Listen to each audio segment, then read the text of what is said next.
অনেক দিন থেকে কোনো ডিআইওয়াই না করলে আমার আবার মন লাগে না। তাই মা বাবার বিয়েতে পাওয়া এই কাপ প্লেটের সেট নিয়ে বসে পড়েছি ডিআইওয়াই করতে। আসলে এই কাপ প্লেটের সেট অনেকগুলোই আমাদের বাড়িতে জমা হয়ে রয়েছে, তাই ভাবছিলাম যে এগুলো নিয়ে কি করব।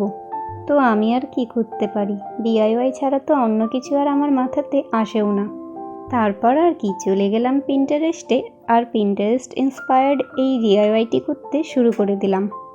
তো আমি এখানে এই কাপ প্লেটকে একটু নতুন লুক দেওয়ার চেষ্টা করছি, আর এটাকে আমি ভেবেছি হয় প্লান্টারের মতো ইউজ করব, আর না হয় বাড়িতে ডেকোরেটিভ আইটেম হিসেবেই ইউজ করব।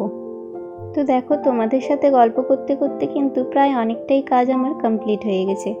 তো তোমাদের এই ডিআইওয়াইটা কেমন লেগেছে কমেন্টে অবশ্যই জানিও। দেখা হবে তোমাদের সাথে আরেকটি নতুন ডিআইওয়াই নিয়ে। তোমরা সবাই খুব ভালো থেকো। আজকের জন্য বাই বাই।